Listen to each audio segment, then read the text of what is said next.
going. Hello everybody, thanks for joining in to our Google Classroom session, Teacher Tech. We have our live stream going. My name is Jason Adams and we have Mrs. Michelle Brown here to co-moderate the live chat.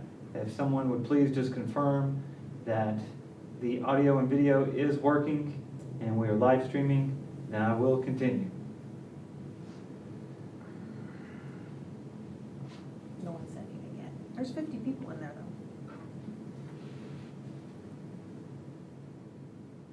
though. Okay, thank you very much.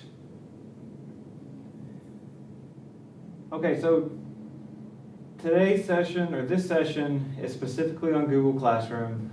Google Classroom is our learning management system, and it is the primary resource that we will utilize for our distance learning and classroom organization. I hope that you find this session beneficial. We will go through how to access the classroom, adding students, how the stream classwork page works, and viewing people, adding people and other teachers to your classroom. We're going to go through all of the creation topics and options that you have. We'll even take a look at providing feedback and grades to student submissions. Google Classroom also offers originality checks on assignments, on written assignments now. They have integrated Google Meet, so you have a unique Google Meet that's static link for every classroom that you create. We'll go through that in the settings of the classroom. And then we're also going to take a look at the gradebook sync that is now available between Focus, our Focus student information system, and the Google Classroom gradebook. So what that means is that you can enable a gradebook sync in Focus, and it will pull grades from the gradebook in Google Classroom, so that if you do add grades in Classroom, then you don't have to export those grades or manually input those grades a second time into your student gradebook inside of Focus. All right, so we're going to jump right in. So to access Google Classroom, you can go to the URL classroom.google.com, or you can hit the Google Apps grid, also known as the waffle, and select Classroom. For students, we have pinned this Classroom icon at the bottom toolbar, so you can direct your students to click on the Classroom icon on the bottom of their screen to access Classroom. Once you're here, you will see in different tiles the classrooms that you either have created or that you are a part of. As you can see, I have the Hendry Tech for Teachers classroom here. If you have not already joined the Hendry Tech for Teachers, this is where we are posting all of the video recordings of our Teacher Tech live streams, and also all of the paid professional development from our software companies that we have, like the GoGuardian and the new Teacher Focus training. So to join that, you would go to classroom.google.com, click the plus sign, click join, and enter this join code.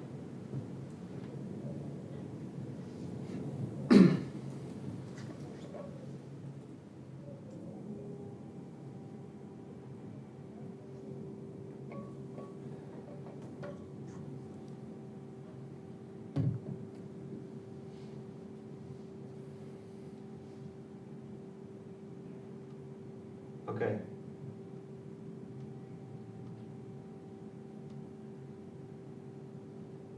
To create a class, you're going to click the plus sign, and you should have two options as a teacher. You would have the option to join, and then you have the option to create. The students do not have the option to create, they only have the option to join. So I'm going to create a class. The only part of this that's required is a class name. So I'm going to go ahead and just title this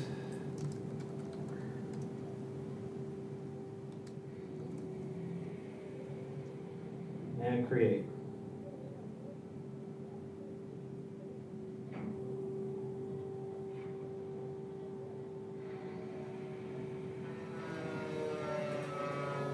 So one of the questions that I get is, how many classrooms should I actually create? So it's best practice that if you're at the secondary level that you have a Google Classroom for each period of instruction. Even if you teach the same course for each period, you want to have a Google Classroom for each period so that you can manage the workflow and the assignments based on the student enrollment for that period. It's also best practice that elementary teachers have a Google Classroom for every subject area. And that is because you want to maintain access and workflow for that subject area work confined into that content level classroom. So if you're an elementary teacher and you have a Google Classroom, then you'll find it easier to have like an ELA classroom and have a science classroom and math classroom and navigate your students to those different classrooms for those specific assignments. So that way your workflow is automatically organized for you in your Google Drive, and in your submissions are automatically organized. And you can also do that grade book sync based on those assignments. So as you can see, when I created my class, and I apologize, we have some construction, so if it's difficult to hear, please let me know in the live chat. You have that? No one said anything. Okay. So I got a pop-up as soon as I created my Google Classroom. So we have add meet to your class. So I'm going to generate the meet link. Notice I have it here. And this meet link will be static. It will never change. It will always be the same Google Meet link for my classroom. I have the option to make it visible to students. I do want this to be visible for my students, so I'm going to click Save. So now I have this Google Meet link permanently available that will never change unless I go in and manually change that for this specific Google Classroom. You need to speak up. I can't speak up. Can you? That helps. Okay, so I hope that this helps with the construction work that's going on currently here at the school board office. Okay, so once the Google Meet link is generated, what you have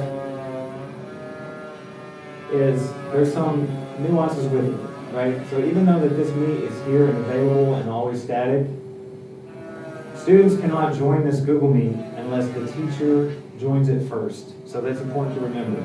So if you're having students join your Google Classroom Google Meet, then you need to make sure that you are the first person to access that Google Meet. If you're not the first person to access it, then the students that attempt to try to join in on that Google Meet in your classroom, they will not be able to do so until you join.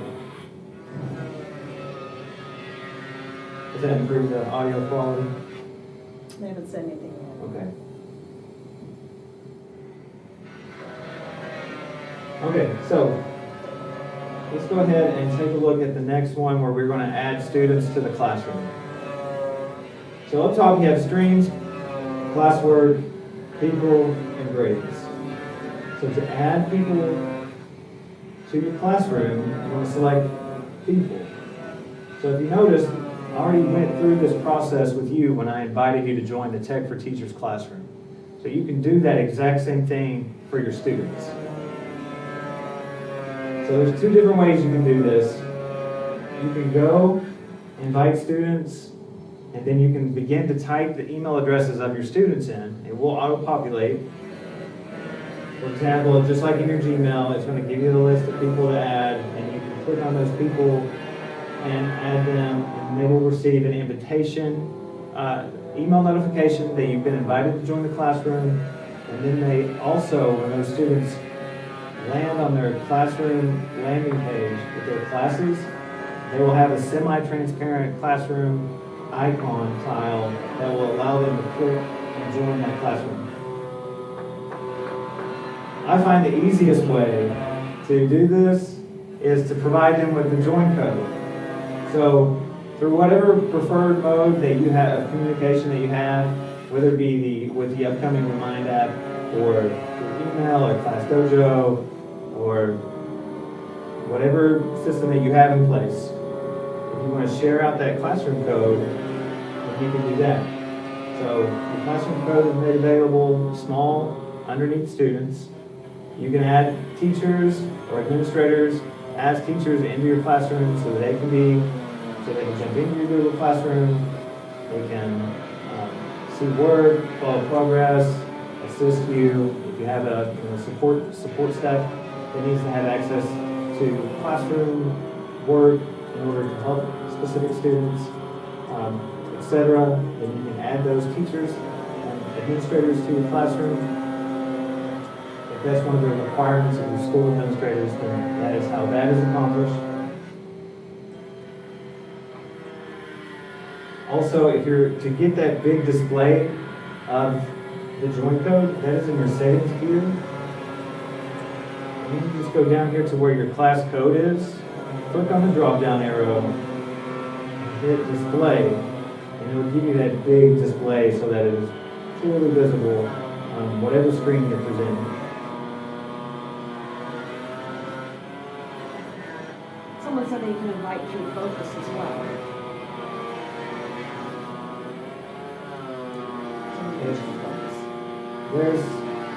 If you can invite through Focus, I'm not entirely familiar with every single aspect of that, as that is a recent integration. So I'm not going to go through that in this training today.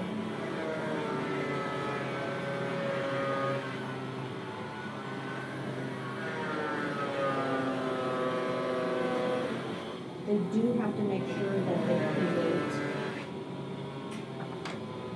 they have to create everything, like their assignments and everything in Focus first. They can't go That's correct. opposite.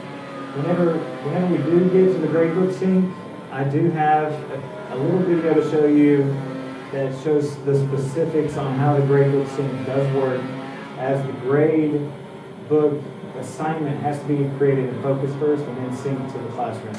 So I'll show you how that works whenever we get to that point.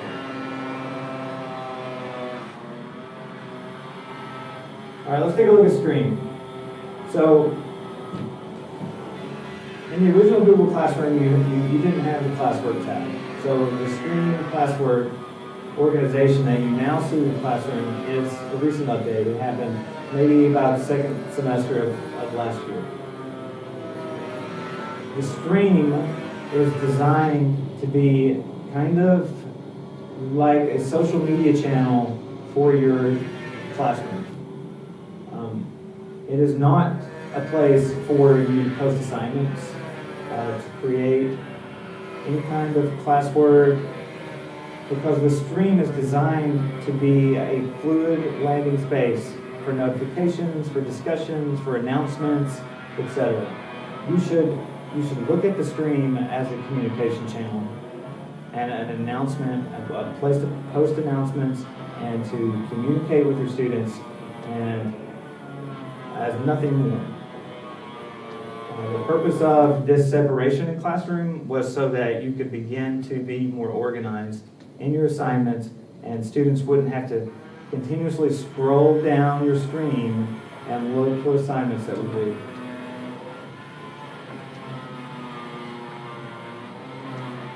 So if you look, create and schedule announcements, respond to student posts. The Stream is designed specifically to communicate with your class, and it says that here at the Stream landing site.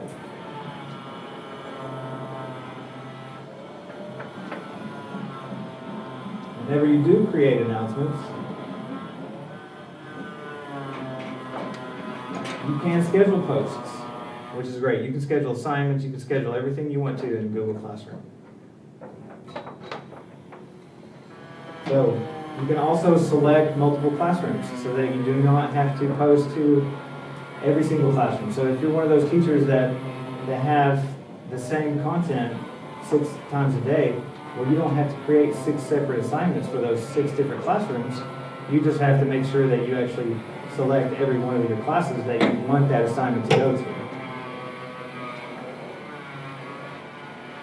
You can also select specific students inside of that classroom that you want specific assignments to go to.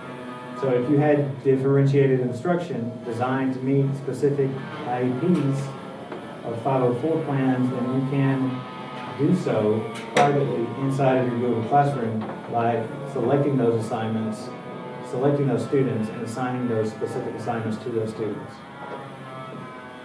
It's also a good way to create group work.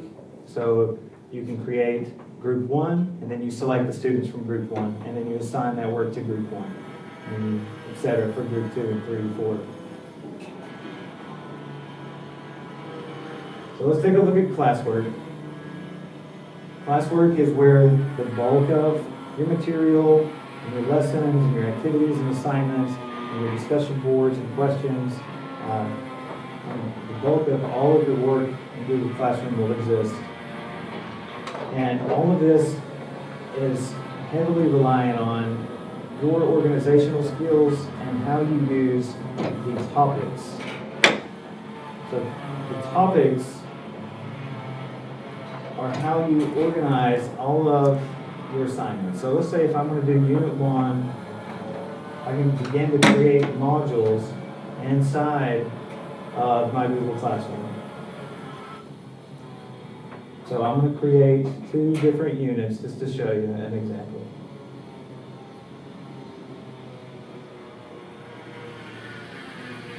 So now I have two different units, but I want Unit 1 to be up top, so I'm just going to move it up top. Now I'm going to create assignment.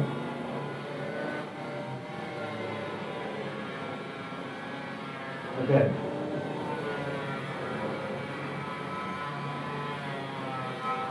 So let's say that this is my first assignment.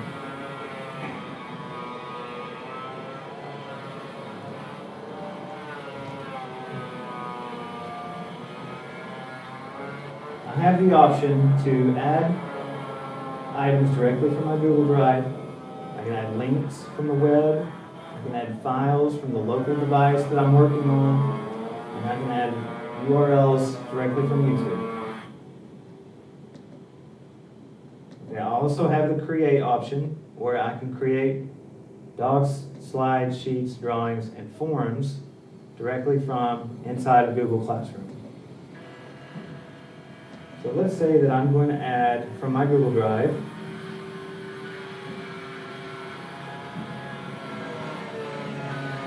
and I have a Google Doc that I want my students to have access to. Underneath this drop-down arrow, I have student permissions. I can have students view file. I can have all of my students collaboratively edit the same file, or I can make digital copies for each student. So this is usually the most beneficial selection, especially if, let's say for example, you created a Google Doc that's a worksheet, or maybe you just titled the Google Doc and you want all of them to type an open response or work on some other type of assignment, digital homework assignment. Well, if you make a copy for each student, when they open this assignment and click on this Google Doc, it'll have the title of the assignment, and it will also have the name, and then it will also give them the option to turn in to you when they have completed it.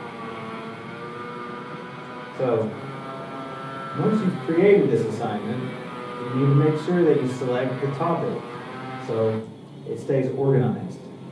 You can also add a rubric to this assignment for students to have access to. So if it is a writing assignment, then you can add the rubric directly inside of the assignment so they have that for reference. Notice here, check plagiarism for originality. So now you know that Google is going to take that Google Doc written assignment and do a Google search for it, for their paragraph or written assignment submission, and check it for plagiarism. So you can check that. So once all of that's done, you can go ahead and assign, or you can schedule the assignment for another day and time.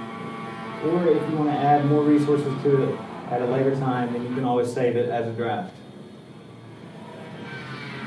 Jason, on the plagiarism, they're saying is this feature as thorough as Turn It In. When it comes to originality Maybe not checks, further questions. the question, if you didn't hear it, was this: is the originality check as thorough as Turn It In? So when it comes to originality checks, anything that's produced in the web is checked via the same metrics. So if it's copied and pasted from the web, then Turn It In and Google are checking the same resources. So the answer is yes, as far as originality is concerned. The difference is that this originality check will only give you a plagiarism check. It's not going to give you the grammatical feedback that Turn It In perhaps would, as far as you need a comma here, your punctuation is incorrect here. There are other resources like that available, but this is not a session for that. And then someone wants to know, how do you avoid students submitting assignments that haven't been completed? You know, like, they'll open the assignment, maybe type their name, and then not complete it fully, is what I'm assuming is. I'm sorry. Can you avoid students submitting assignments that have not been completed? Like, is there a way to, Now, I guess, put a you metric can on it? monitor student assignments with, For example, like, they just turn in a blank form. well, I mean, it would, if, okay, so let's say this is my homework. So notice I have 0 turned in and 1 assigned. So whenever I go into the view assignment and I look at, I have a student here. Well, even if it's turned in or not turned in, I can check on this student's progress.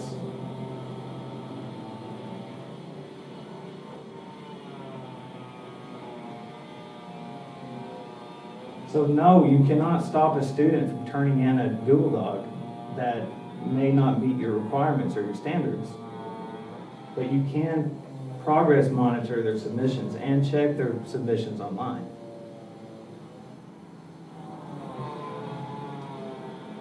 And not only that, but once you open up these submissions inside, you do have the options to navigate between students directly from this icon. So you do not have to go back and check another student. Inside of this as well, you can provide those students with comments. You have a comment bank that you can create. So notice that my comment bank here is empty. However, I can create, like if I find myself using the same comment over and over, I check punctuation, capitalization, and then whatever your comments are for your Google Doc, then you can create a bank of responses, and then you have that comment bank readily accessible to add and insert that individual feedback into your students. And then walk you through how to do that if you've never used it before. So you highlight the text, add a comment to the bank to be used later, and then add the hashtag to search for a saved comment.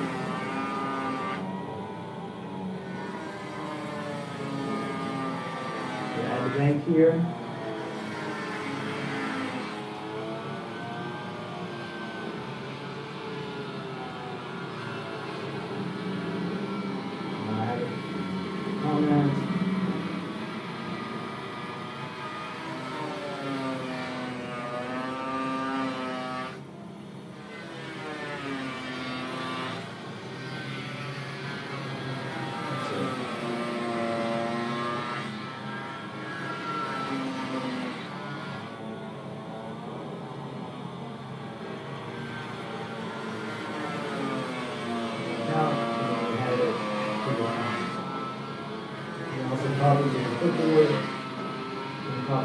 those as well.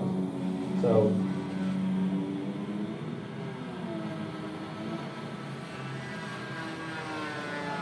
there's your grading feature here. And if you use the gradebook sync, you'll notice how that works a little better as well. You have a suggestion mode. You have all of the other formatting functions here that you can add to the Google Docs that they turn in.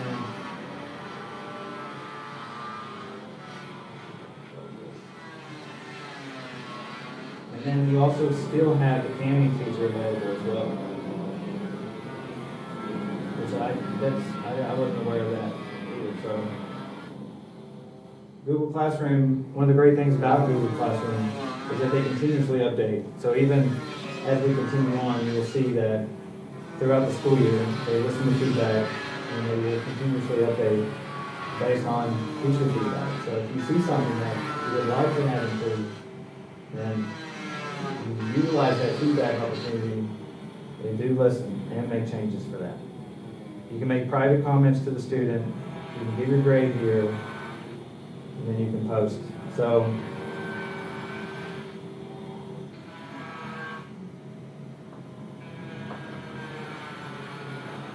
and then you can return that grade to the student.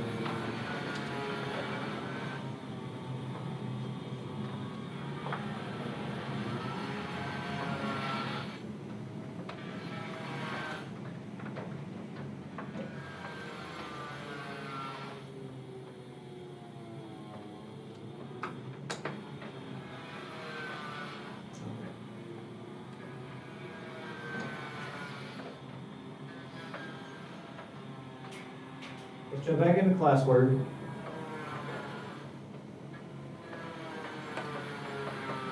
Some of the other things up top here that every time you create a Google Classroom, it automatically creates a Google Calendar for you and for your students. So whenever you put a date for these assignments to be due, then those students essentially get a digital agenda of assignments.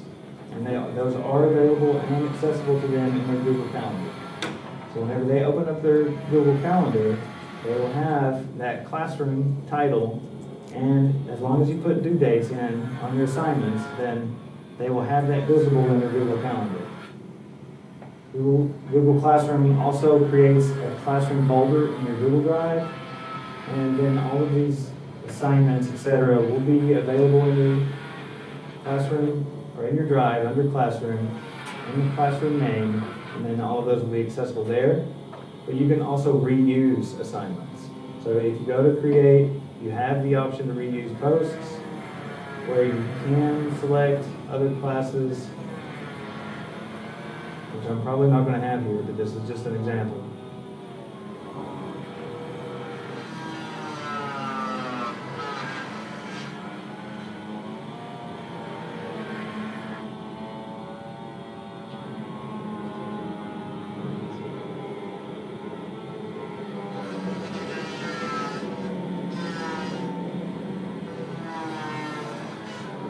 Typically,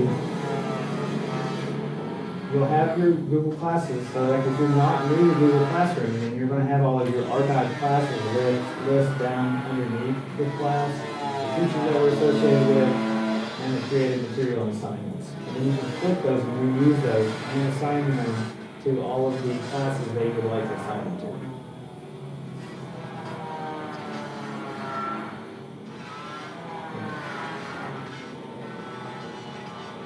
All right, so also a recent update in Classroom is that you can create a Google form quiz directly from Classroom. So you don't have to go into Forms and create a form and turn it into a quiz. You can do so directly from here.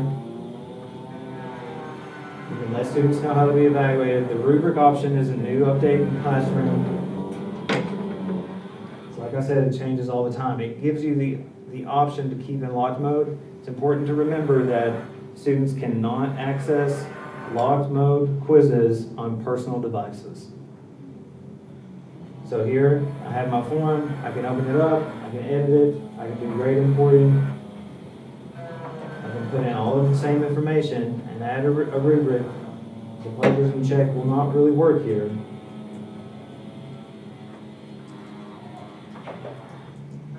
see what other kinds of assignments we can do. So here in question. So the question, you can do short answer or multiple choice. So it's a great little quick check-in. It can be bell work, it can be an exit slip, it can be even used as a discussion board. So let's say if you're trying to do a daily check-in with your students, you want to utilize the Google Classroom forum as a discussion forum, then it could be something, you posted your lesson material, you added a demonstration, a video demonstration perhaps, and you want them to discuss what is something that they learned today.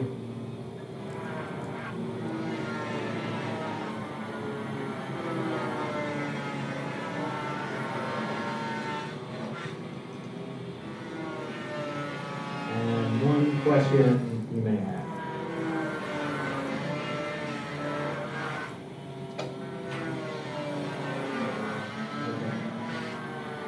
So I can add points to this, I can do the due dates, I can continue to add this topic to the unit that I want it to be in, so that way that module under classwork continues to contain all of the relative information. I can have students can reply to each other, so that I know that that's a common setting in discussion boards. If you've ever participated in an online class, the discussion board format is typically, answered this discussion question and then responded to classmates. So you can have that type of environment inside of Google Classroom. Then you can also have students edit their answers. So I've seen this used, and I've used it myself to say that, okay, here's my check for understanding. Here's my bell word, my first question. And then I'm going to allow students to answer that. And then at the end of the class, I'm going to use that same question I posed in classroom, but I'm going to allow students to edit that answer so that they can go back in and expand and add to and edit their response, right? So that all of that is possible. You can add any of the files that you can in any of the other assignments and announcements in Classroom. And then you can also create from any of the other applications inside of Classroom that are associated with the other assignments as well. And then you just hit ask whenever you're finished with that.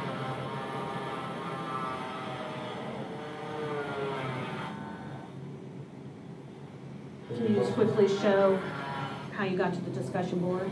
It's create question, right? Yes. So to access that, it is create and question.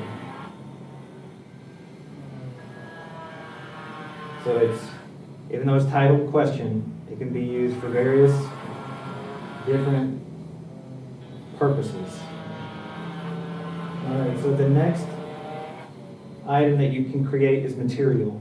So if you do not want to create an assignment or ask any type of question and you're just simply want to post and share something that is material based, right? Information purposes only. Then I can choose material, type whatever the material is. So maybe it's distance learning expectations. And then I can add from my local device, my Google Drive, a link to that Google Doc that perhaps you have that on, or maybe it's a YouTube video that you want to share. Or you can create, again, these are stagnant, they never change. You always have those flexible options available to you inside of everything that you create in Classroom. And then whenever you post that, you can assign it to the topic, assign it to the topic that you want it to go under, but there's no due date, there's no turn-in options, it's always accessible. So maybe a good way to do that would be to create, and then create a topic, and then you can just create a resource topic, and then you can put all of your materials underneath your resources topic. So that way whenever students have a question, it's like, well, where can I find the syllabus? Where can I find the PDF copy of the textbook that we're supposed to read? Or the whatever resource that you're sharing out with them? Well, it's in Classroom under the resources topic. Where can I find what we were supposed to turn in last week? Or I was out for 10 or 14 days because I was sick. Where are all of these assignments? Well, everything that you missed is under Unit 1. And so it's very easy to navigate if you organize by topics. All right, so let's pull up. Before you go on, does Google Classroom have a read aloud option for PDFs? Google Classroom doesn't have a read aloud option for PDFs, but there are other extensions that allow read alouds for. There's an accessibility feature in Classroom. Accessibility feature in your Chromebook, in the student's Chromebook that does read alouds. And there's also a read and write extension that is available for student download.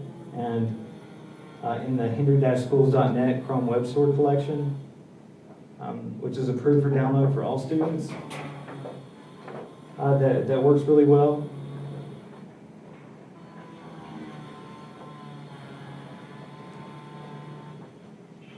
Any other questions? Okay.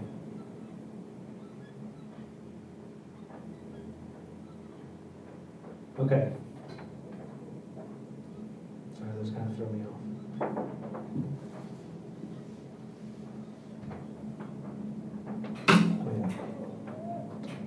So the G Suite training overview document.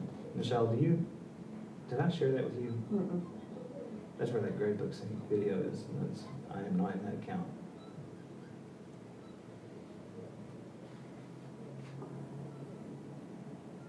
I apologize, folks. I was trying to utilize this Teacher Tech account so that I could go through all of these resources with you as if I were a new teacher, and then also have these resources available inside of our classroom that we devoted to it. But the gradebook sync video I wanted to show you is part of the G Suite training overview documentation that I have in my other work account. So I'm going to jump over and grab that so that I can display, so I can show you how that Focus Gradebook Sync integration works. So just bear with me just for a moment.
Okay, so here we go.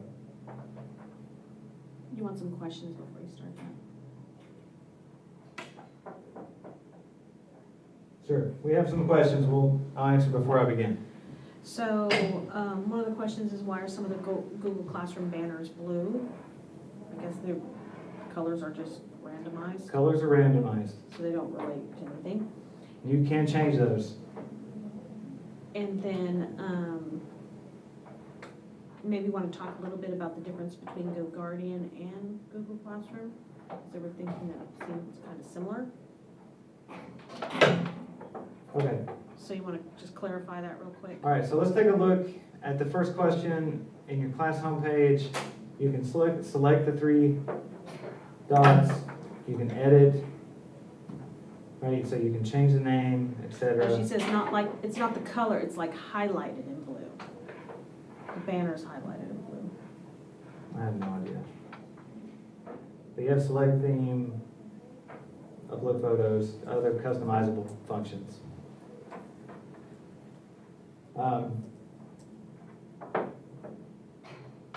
What was the other question? The GoGuardian Google Classroom, how Okay, they're so- different. All right, so The Google purposes. Classroom is a learning management system. It's where you can post assignments, turn in assignments, have grade work, etc. GoGuardian is not a learning management system. GoGuardian is a student navigation control system, more or less, right? It's the big brother of the internet of the school district, right? It gives a teacher the ability to control student navigation.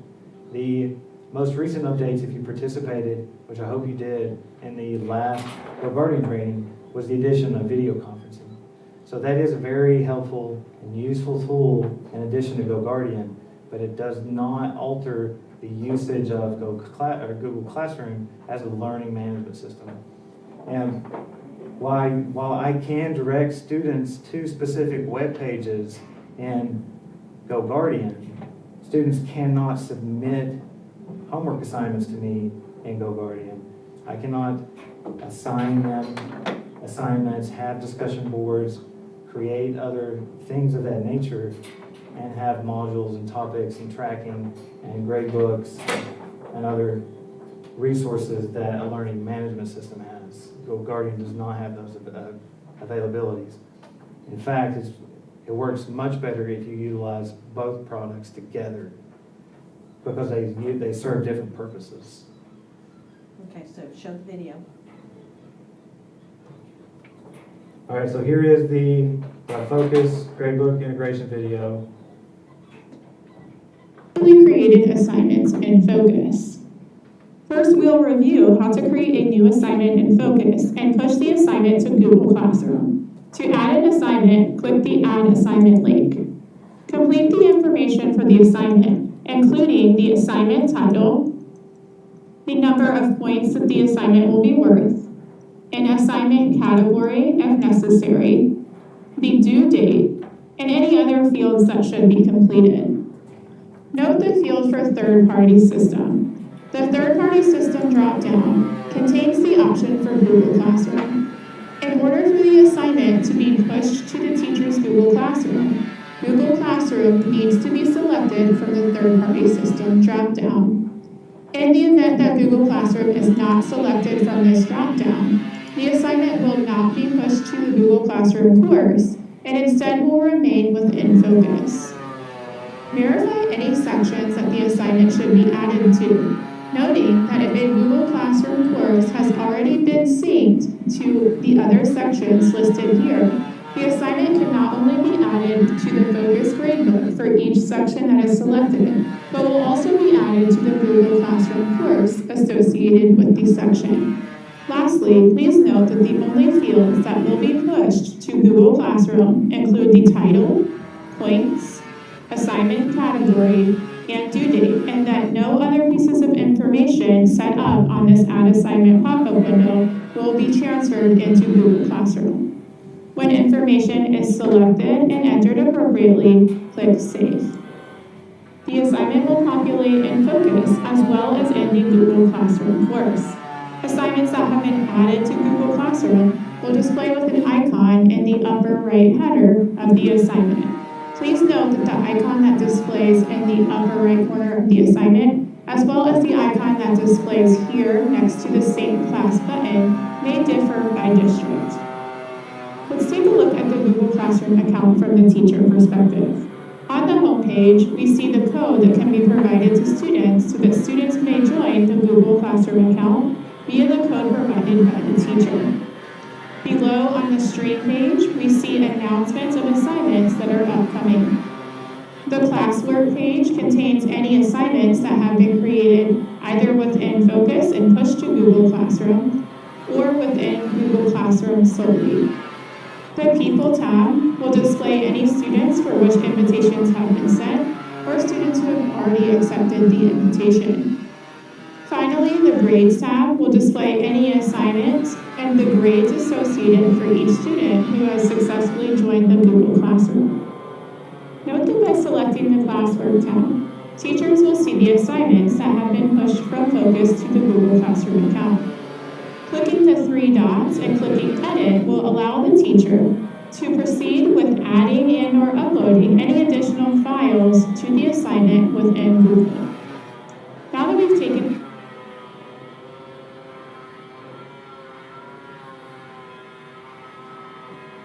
Okay. And we are officially out of time, but I will check and see if we have any additional questions. Not that I see. Okay, thank you for joining. This video will be available in the Tech for Teachers classroom, and our next session will begin at 2 o'clock, and it will be covering Google Jamboard. Thanks again.